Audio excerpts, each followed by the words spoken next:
educate us on this topic. And please feel free to ask him questions and get those answers clarified. May I now request Dr. Ramanujam to give us a talk on this aspect. Thank you so much.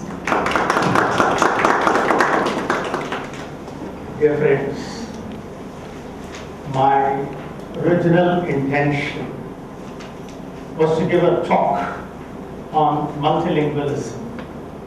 In the process, I wanted to problematize the phenomenon of English as a global language. I wanted to argue that the English language has become, in a sense, a commodity which is being vigorously marketed by various agencies, not the least of which are the World Bank, the International Monetary Fund, and the ELT industry in general, the British Council, and the United States Information Agency in particular. I also wanted to point out that thanks to the linguistic imperialism which is emerging as a result of this promotion, this linguistic imperialism is an aspect of cultural imperialism. This cultural imperialism, as a result of this cultural imperialism, a multicultural world is fast becoming a monocultural world. This global monoculture has been described differently by different people. One scholar described it as McDonaldization. Another scholar called it Disneyization. Another scholar called it Coca-Colanization. The English language, which plays a key role in promoting this global monoculture, exercises a hegemony which poses a great threat to the linguistic diversity of the world. Against this background, I wanted to propose a critical, pedagogical framework of the kind that Suresh Kanagaraja presented in his inspiring book, Resisting Linguistic Imperialism in English Teaching. But the Brussels attack changed my mind. The Brussels bombing that took place on the 20th of March this year changed my mind. It made me reflect on multiculturalism in general and Europe's multiculturalism in particular. 2 days after the Brussels bombings, I read an interesting article on the subject, the Times of India. The article was written by a Times of India reporter called Sriram Charya. This is what he said in the article. This is how it concludes. Europe stands with one foot in the past of narrow ethnic discrimination, another in the future of a cosmopolitan fusion of identities. Meanwhile, IS, Islamic State of Iraq and Syria, IS is running amok in the confused and disorderly present. This is what he said, and he set me thinking. And I decided to present in my talk not just multilingualism, but the larger issue of multiculturalism. I wanted to talk about multiculturalism and present some critical pedagogical perspectives on multiculturalism. But some background information. In December 2015, German Chancellor, or Counselor as the word is pronounced in German, if not the feminine form, Kanzlerin, which might be considered gender insensitive. Well, in December 2015, German Chancellor Angela Merkel described multiculturalism as a sham and a grand delusion. It's failed, she added, for good measure. Multiculturalism has failed, she added, for good measure. television channels have described the situation as delicious irony because 100 years ago, the very idea of a woman being the Chancellor of Germany would have been unthinkable. The point that I'm trying to make is this. The point is that whether we like it or not, we live in a multicultural world. And we have come a long way. The greater part of the world has come a long way from an agricultural society that valued community life and feudalism as a way of life through an industrial society concerned with nationalism and uniformity to the present information society concerned with diversity in the global context, And this information society is well on its way to becoming a global society with a planetary worldview. The global society demands a citizenry which is culturally sensitive, internationally focused, and oriented towards the future rather than the past. That's the crux of the matter. The new wine of multiculturalism, if I might borrow a metaphor from Rosado, I'm going to talk about Rosado later too. The new wine of multiculturalism has brought about a ferment of change. Change from a narrow racial, ethnic perspective to a global multicultural perspective. But this ferment is contained in the old wineskin structures of educational systems and structures. The ferment is putting pressure on the wineskin. The result is a social spillage, violence in our cities and disturbances in our universities, on our campuses, with the resurgence of nativism and national identity in countries like Europe, America, and even India adding to it. And the lapings and drums and the bagatas escalating the process. This is one of the chief problems confronting the world today.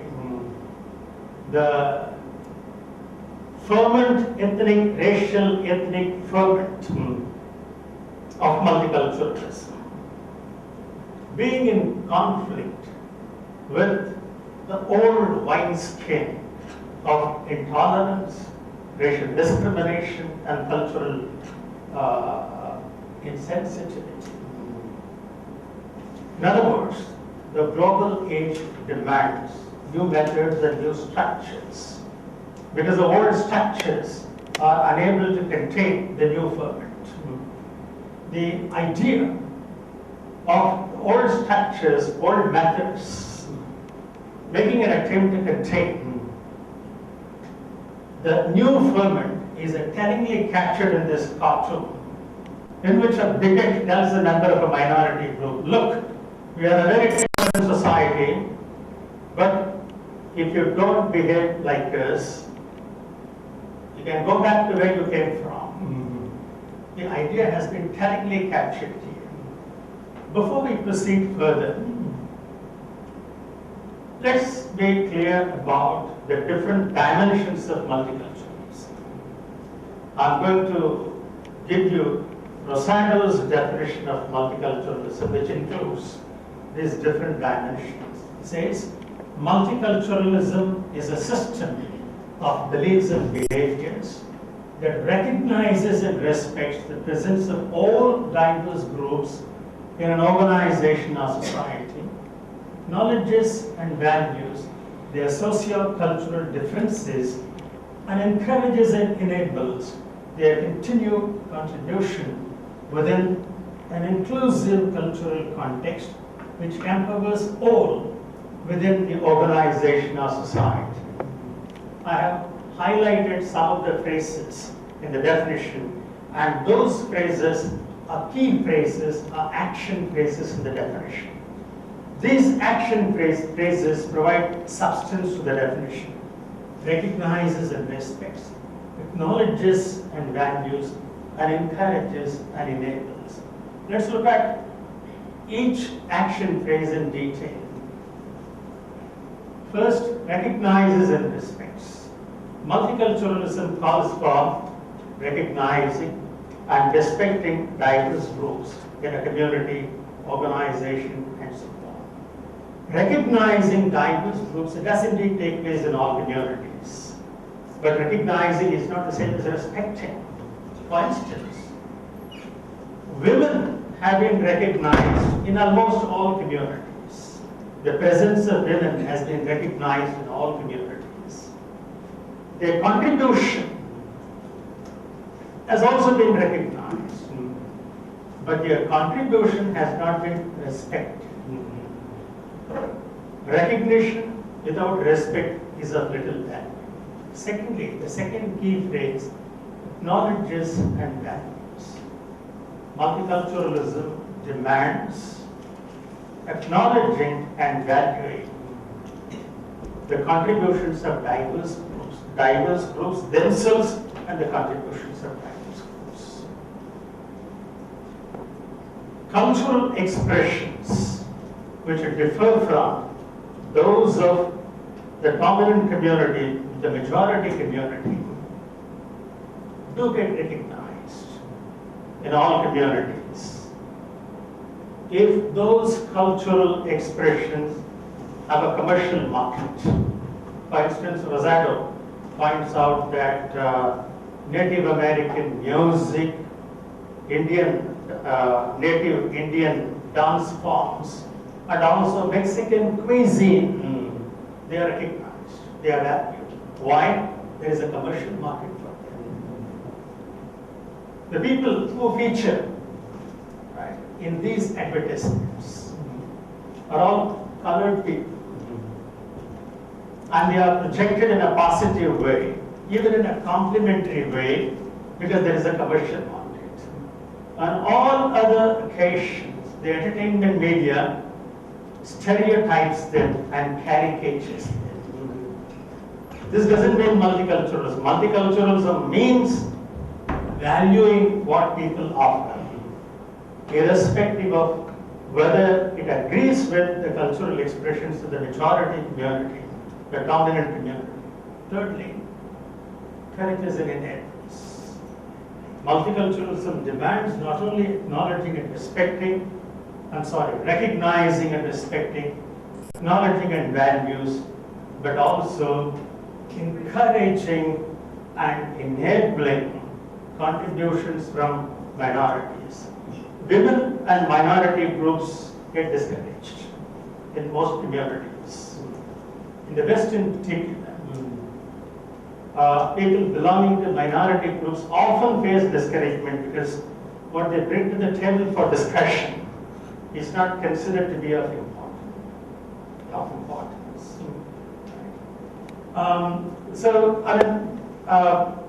Multiculturalism advocates that irrespective of who people are, minorities, majority, and so on, because you don't know from whom the next great idea is going to come. It may come from a transsexual, it may come from a lesbian, it may come from an African American. And so encouraging diverse views, diverse contributions, and enabling them will contribute to society. In the literature on multiculturalism, I'm just surveying the literature on multiculturalism. The literature on multiculturalism, three perspectives on multiculturalism are recognized. One is the conservative perspective, then second is a liberal perspective, and the third is a critical perspective. Conservative perspective on multiculturalism defends Eurocentric norms and educational practices. As a matter of fact, the conservative perspective attacks multiculturalism as being socially divisive. It causes social divisiveness, it says, and it attacks multiculturalism. Secondly, liberal multiculturalism. Liberal multiculturalism. Liberal multiculturalism respects and appreciates diverse contributions or diverse views, differences, but the appreciation is often built on a superficial view of diversity. For instance, in educational institutions, this appreciation is often manifested in the form of annual diversity events and days. Often, not always, the multicultural spirit is turned on those special occasions, only to be turned off when the occasion concludes, when the event concludes. In a college where I taught for 30 years, there used to be ethnic day celebrations at which students from different ethnic backgrounds appeared on the stage in their traditional clothes and traditional costumes. They also set up stalls, food stalls, presenting ethnic food items. Beyond that, we did nothing about multiculturalism. As a matter of fact, we treated students from Nepal, Bhutan, and the Northeast with utter insensitivity. Remember, we had a student from Jharkhand. In those days, in South India, Jharkhand was associated with a particular politician. The traits of the politician in popular imagination had to represent Jharkhand itself. From that position, it was easy for people to regard this student as a typical son of the soil of Jharkhand. Now, this is an essentialist view of thinking, an essentialist approach to thinking.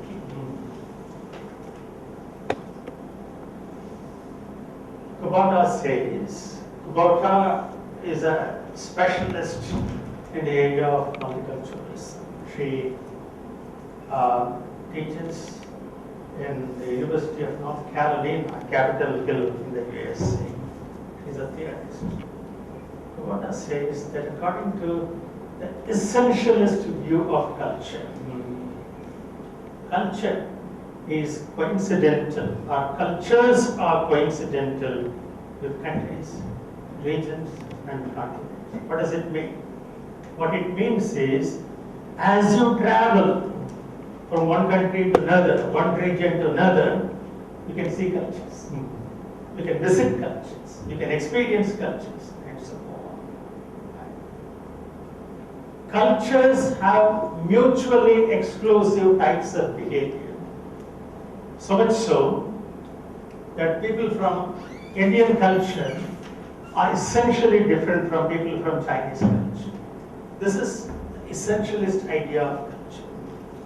In other words, essentialism gives you a neat psycho-geographical picture of each culture. Indian behaves like this, Chinese behaves like this, and so on.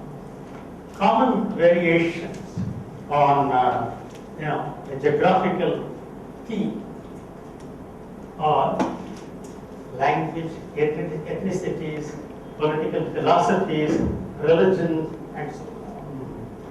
And so we can comfortably, people easily talk about Islamic culture, black culture, English language culture. Each culture is stereotyped. Right? A person coming from Islamic culture behaves in one particular way. Now, this view of culture, what view of culture? The essentialist view of culture is problematic. It's problematic because it expects you to look at individuals as being defined and constrained by cultures in which they live. In other words, agency is a transfer from individuals to the cultures in which the individuals live. And so it's easy for people to say, she belongs to Indian culture and therefore she is. According to Indian culture and so on. Some 30 years ago, I was in the United States of America on a cultural exchange program. With me was a team of 5 Indians. Throughout our program, some of the members of our team, as many as 4 members, insisted that we must represent our culture, the great Indian culture in the foreign land. And they set about the task of living out, representing the great Indian culture in right earnest. This involved a great deal of posturing and grandstanding on their part, but they were only too willing. But just a couple of days before we left California, these people, the custodians of the great culture, they wanted to watch a striptease on Hollywood Village.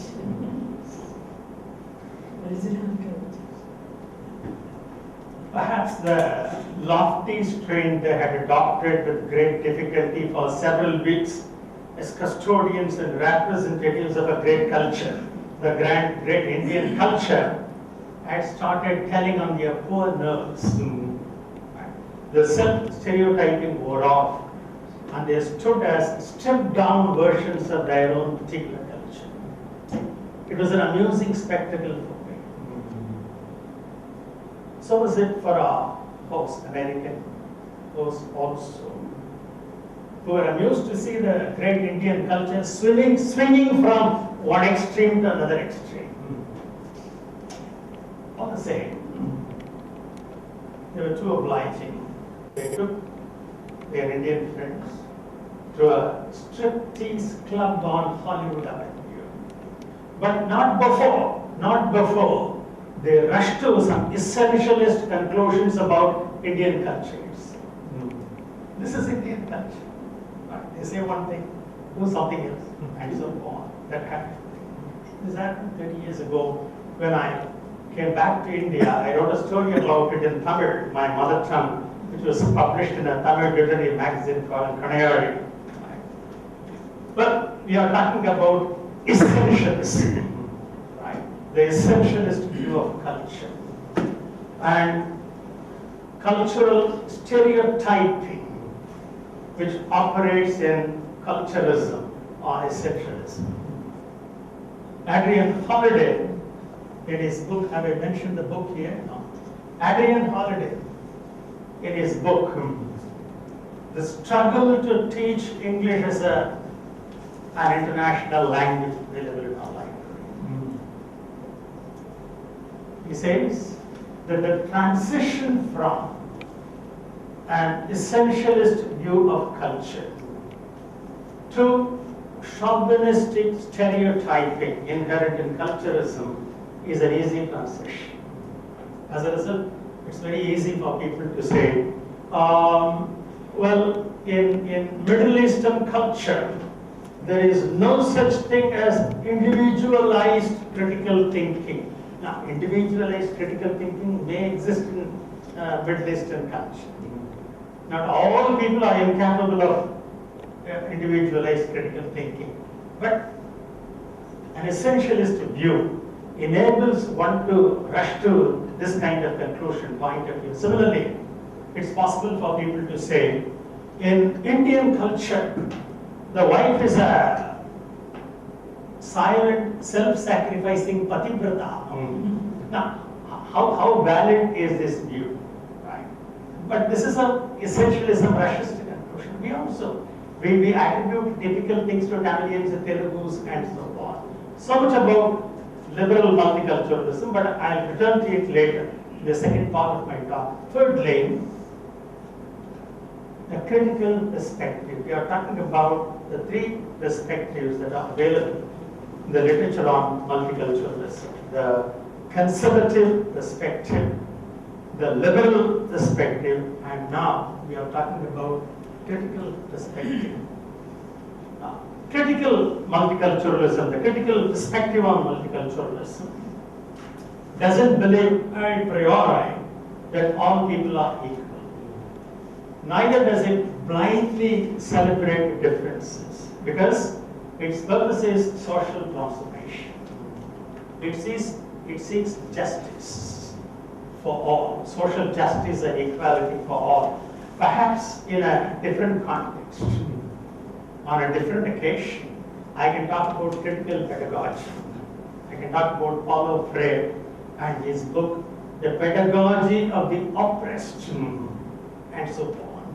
Now, this critical multiculturalism as an intellectual alliance with critical pedagogy, which believes in heightening, raising students' consciousness about oppression and domination, and prepares them to become effective agents of social change. I'll talk about it on a different occasion, critical pedagogy. So, critical multiculturalism is counter-hegemonic and reflective. It demands that all knowledge be taught critically. Second part. I'm planning to present two critical pedagogical perspectives on two of the taken for granted assumptions in liberal multiculturalism. Next. I have spoken at length about liberal multiculturalism, essentialism, and so on and so forth. Liberal multiculturalism is a difference blind, a color blind, color in the sense of white, dark, and so on. It believes that as human beings we are all equal, irrespective of our race, caste, class, gender, and so on. We are all equal, but we know we are not equal. But liberal multiculturalism believes that human beings we are all equal. It asserts that there is only one race called the human race, and we should be working towards the ideal of one race. Now, in a sense, this belief is good. Belief in common humanity, commonality, non-discriminative practices. This belief is good because, it has helped us make achievements. Thanks to it, racism, sexism, and so on have been mitigated. The liberal democracy, the United States of America, women and racial minorities did not have the right to vote for hundreds of years. Thanks to the advocacy of common humanity, non-discriminative practices, they gained the right to vote. Again, segregation and discrimination. These were part of American democracy, liberal democracy.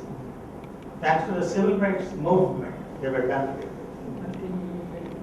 Exactly. In our own in our own country, Dalits did not have the right to enter temples for hundreds of years. They gained the right, thanks to this advocacy of, common humanity, non-discriminative practices, and so on. Something liberal multiculturalism stands for.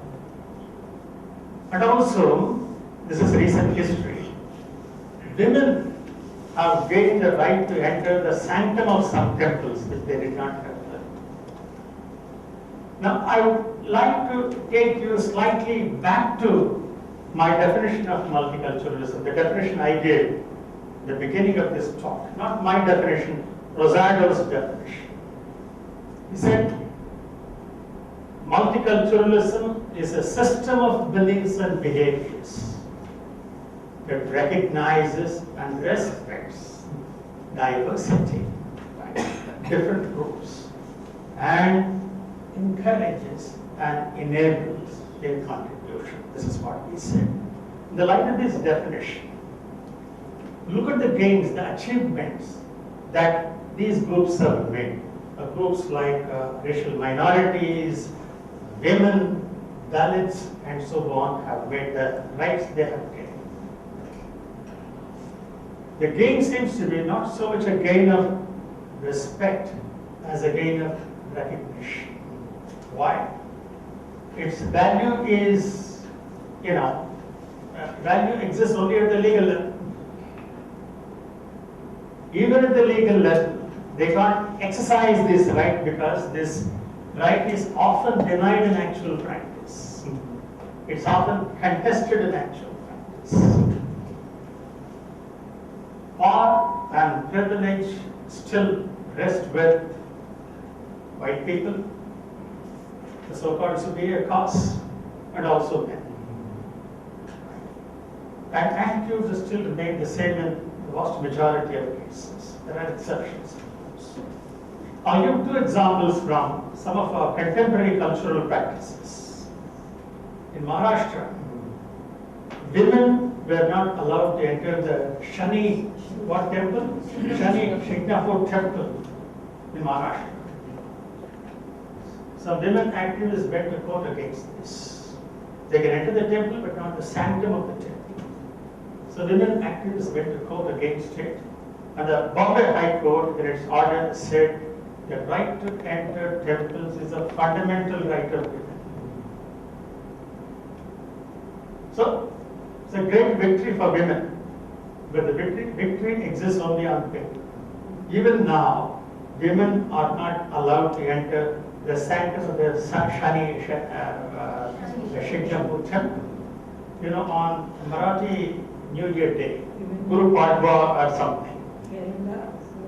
Kerala also did not allow. Yes, a total symbolic entry was staged by some activists on Marathi New Year. It's called Guru Padwa or something. I watched it on television.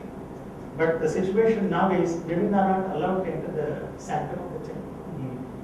Another example, a similar example, the marginalized group here consists of Dalits rather than women.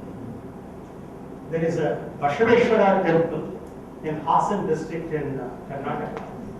Dalits are not allowed to enter. In September 2015, the deputy commissioner along with the local MLA went to the temple, took some Dalits along with them, and they staged the entry of the Dalits into the temple. Then something bizarre happened. The people in charge of the temple, day-to-day affairs of the temple, they closed the temple for purification ceremonies because they thought that the temple had been defiled by the entry of the Dalits. And when the temple was reopened? 6 months later, in March 2016, after the purification rituals. What does this mean? What it means is that power and privilege still stay with, as far as these cases are concerned, stay with men and also the superior caste. But liberal multiculturalism is blind to this. It still keeps saying we are all the same under the skin. Maybe under the skin we are all the same. But what about the skin? The skin seems to matter a lot. The color of your skin, white, brown, black, and so on, it seems to matter a lot. Next slide, please. So, Kubota, she's the one I was talking about earlier, a specialist in the area of multiculturalism, teaches in the University of, North Carolina. He says, not she, a difference blind vision fails to recognize social and economic inequalities and institutional racism that actually exists in school and society. Now, the second perspective, liberal multiculturalism, which is influenced with the dominant ideology of liberal humanism, tends to evade issues of power and privilege attached to the dominant class. Evasion of power and privilege tends to contribute to an implicit assimilationist idea in liberal humanism, while creating at the same time illusionary equality, not real equality, illusionary equality, and maintaining existing power relations. The underlying logic in existing power relations is that the dominant community is the norm, NORM, into which others in the sense in which Edward Said used it in his book Orientalism, if you have read post-colonial literature and so on, criticism and so on. So the dominant culture is the norm, others, or capital, they are expected to be assimilated into the norm of this dominant culture. Well, we can get back to this assimilationist idea, the theory a little later. I'll talk about the practice. I'll give you an example of how this assimilationist idea operates. The English is a second language classroom in our country, in India. English teachers, ESL teachers in this country seem to have assimilated the idea that teaching pronunciation means adopting native speaker pronunciation. In other words, they seem to believe that the teaching of pronunciation must involve teaching students how to sound like native speakers of English, British Americans. Adrian Holiday, in his book, The Struggle to Teach English as an International Language, calls this an ideal, I-D-E-A-L. He calls it an ideal in a value-neutral sense. And he uses the term native-speakerism to describe a combination of ideals represented by the English language and the English language teaching methodology coming from the West. In all the colleges I've been associated with during the past 30 years, I have advised teachers of English. I have advised you also. I have advised teachers of English to help their students speak English clearly and effectively, rather than helping them sound like native speakers of English. With the native speaker ideology, native speakerism, as Adrian Holiday calls it, seems to be deeply rooted in this country. It's not just the teachers who have assimilated this idea. Even the syllabuses formulated by different universities adopt this native speaker ideology, native speaker pronunciation. So much so that the pedagogical model adopted for English pronunciation in this country is RP, Received Pronunciation of Standard English.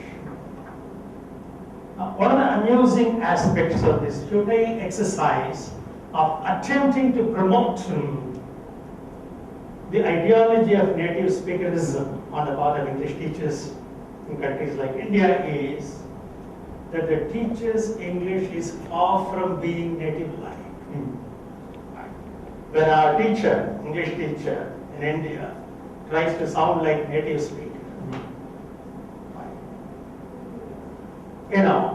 is her own Kakinada accent or Rajahmundry accent or Kolkata accent or Kanyakumari accent becomes even more prominent. That's the problem. The native speaker ideology, native speaker model is untenable for 3 reasons. First, next slide please. First, the native speaker model, British or American, is not a useful model.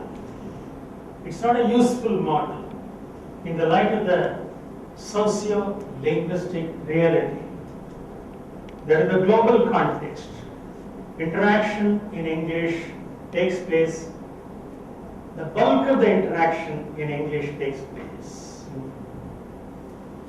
between and among non-native speakers of English rather than native speakers of English. For instance, Japanese with Singaporeans, Indians with Germans, Taiwanese with Koreans, and so on. We don't communicate with native speakers of English as much as we do with non-native speakers of English. And the accent of non-native speakers of English is neither RP nor General American, neither British nor American. Given this it is Indian, it's German, it's Malaysian, and so on. Given this socio-linguistic reality, why should we delude ourselves with what Dr P calls the interlocutor myth? The interlocutor means your partner in conversation. Why should we delude ourselves with this interlocutor myth Dr P asks? Secondly, and more importantly, the spoken English of native speakers of English, British, American, Australian, and so on, are not quite intelligible to non-native speakers of English, even if they are educated non-native speakers of English. 40 years ago, Laurie Smith conducted a survey, the University of Hawaii. One of the key findings of the survey is that native speakers of English are the least intelligible, least understandable to most non-native speakers of English, even educated non-native speakers of English. Remember, this survey was conducted in a University of Hawaii. And the non-native speakers who were interviewed at the University of Hawaii were faculty members, the students, and so on, educated non-native speakers. And the educated non-native speakers who were interviewed were from 10 countries, including India, China, Japan, and Papua New Guinea. I don't know if you have heard the name Dr P. He is Jubilee Emeritus Professor of Linguistics, my friend. Jubilee Emeritus Professor of Linguistics at the University of Illinois, Urbana-Champaign. He has written a book. He is an authority on word Englishes. He has written a book called The Other Tongue, English Across Cultures. I haven't mentioned it here. Okay. The book has gone out of print now. It's an excellent book. The Other Tongue, English Across Cultures. It was written in 1982. The book explores, linguistic, literary, pedagogical, and attitudinal issues related to global English, what English is. There is a very interesting chapter in the book contributed by S.N. Sridhar and Kamal Sridhar, husband and wife, professors of linguistics. Now he is an emeritus professor, S.N. Sridhar, the State University of New York. Together they contributed a chapter to this book, The Other Tongue, English Across Cultures. The chapter, the paper, Sridhar says something very interesting. They say that unless a native speaker of English speaks slowly and deliberately, non-native speakers of English, even educated speakers of English, don't fully understand them. Do you agree with me? Yes. Unless native speakers speak slowly and deliberately, non-native speakers, even if they are educated speakers of English, don't fully understand. The point need not be elaborated. The plain fact is that native speakers of English are the least intelligible all over the world. Right? Least intelligible to most of the speakers of English. The majority of the speakers of English are non-native speakers, not native speakers. Please remember, whether we attempt to teach British accent, American accent, whatever native variety we attempt to teach, our students will not be able to master that accent, master that variety, because native speaker English, whether it is British or American or Australian, have some complex sound combinations which are difficult for our tongues. Right? We cannot learn them, we cannot master them.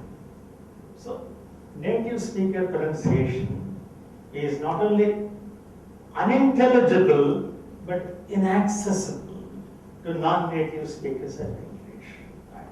Why should we try to teach a variety of English which is unintelligible, inaccessible, and so on to a vast majority of speakers of English in the world?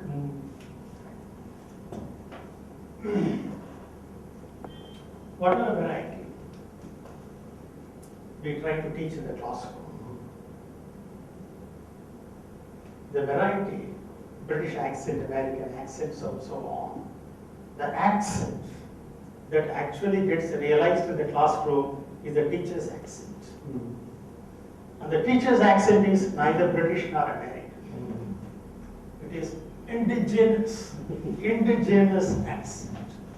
As a matter of fact, all over the world, in all countries where English is used either as a foreign language or as a second language, there is this huge gap between what is perceived to be the norm and the actual linguistic behavior in the classroom. The norm is an exocentric model, British or American, but it is the endocentric models, Indian, African, Singaporean, and so on, which determines the linguistic input of the classroom.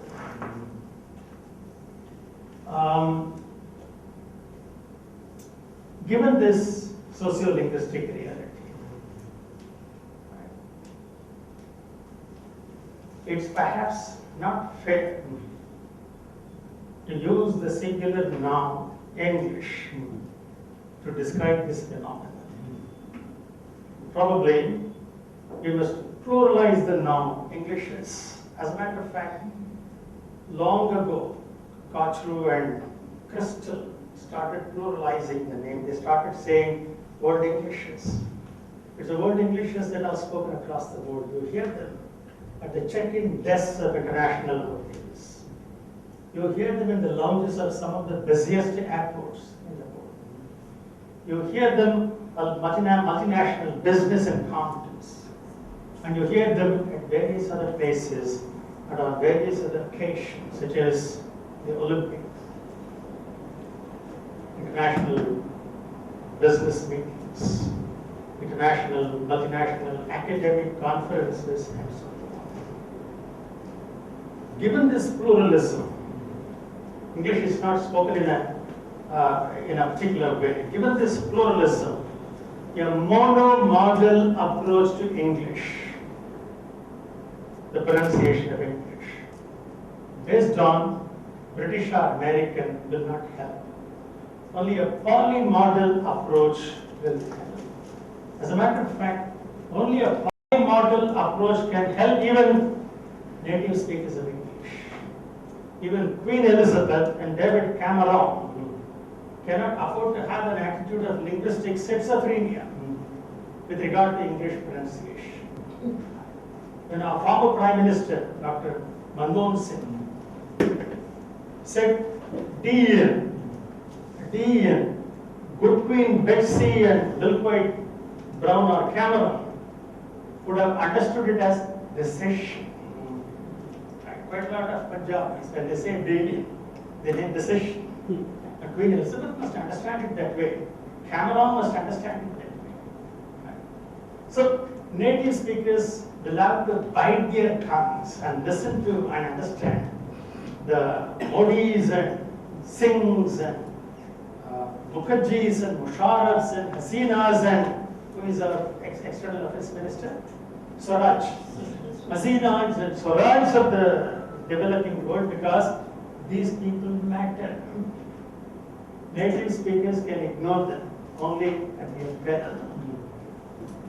There is an interesting book on English as an international language. The book was written by Jennifer Jenkins. Next slide. Jennifer Jenkins, who is a leading authority on world Englishes, global Englishes. She is the director of the Center for Global Englishes at the University of Southampton. She has written an interesting book called The Phonology of English as an International Language, New Norms, New Goals, New Something, and so on. It's not here. She makes a pertinent suggestion in the book.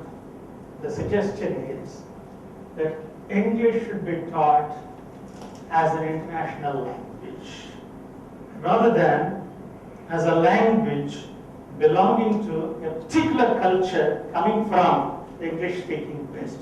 Got it right? Teach English as a lingua franca, the way it is spoken by Indians, Pakistanis, and so on, the global context, not as a language belonging to one particular culture coming from the English-speaking West. Well, one of the implications of this is, the chief implication of this is, that in the context of English being a lingua franca, a language of international communication, the native speaker model simply will not do. It will not help. Adrian Holiday, whose name I have mentioned some 3 or 4 times already, in his book, The Struggle to Teach English as an International Language, goes one step further and says that native varieties of English are unsuitable for international communication. You got it right. He says native varieties of English like British, American, Australian, and so on are unsuitable for international communication. Why? There are so many quirks and oddities like, quirks of grammar, quirks of idioms, slang expressions which nobody understands, right? Non-native speakers don't understand those slang expressions, idioms, and so on. And so, native varieties are unsuitable for international communication. All these people, Jenkins, Holiday, and also other scholars like Seidelhofer, whose book is also available online, Teaching English as a Lingua Franca. All these people advocate the need for studying, examining, first recognizing, examining, and describing how English is used as a language of international communication, how English is used as a lingua franca. Such a description will give us, teachers of English, a sense of direction. It will give us a basis, a foundation for determining how English should be taught as an international language. I think this point will be very useful. How English should be taught as an international language. This calls for recognition and description of how English is used as an international language in the global context. Now, what are the implications of all this?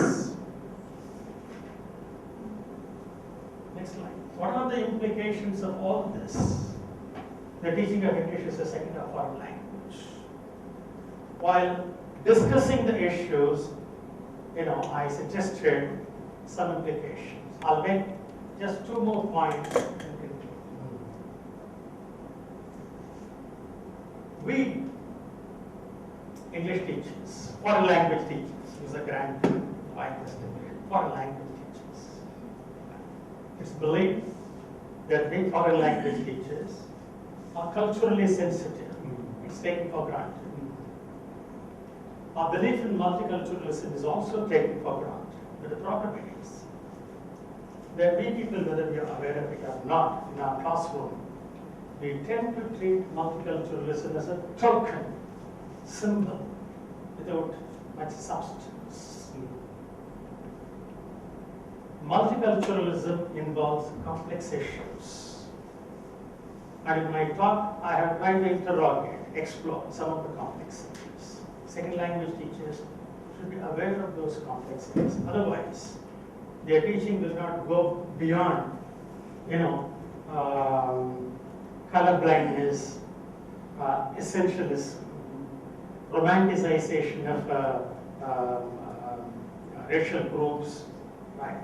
And promoting the assimilationist idea and so on. It will stop at that level. If it is to go beyond that, they need to be aware of the complexities involved in multiculturalism. Second, in intercultural communication, cultural essentialism is quite pervasive.